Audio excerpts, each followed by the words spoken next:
I'm not gonna defend Attorney Kapunan because she can ably defend herself, no?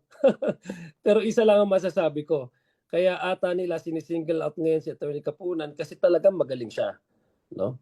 She was able to elicit information from the witnesses that strengthened the case against the vice president, no? Personal attacks saying na Marites would not help not only the case of the defense, but it will not help the entirety of the proceedings, no, by um, focusing on the merits of the case, no? Ganun lang.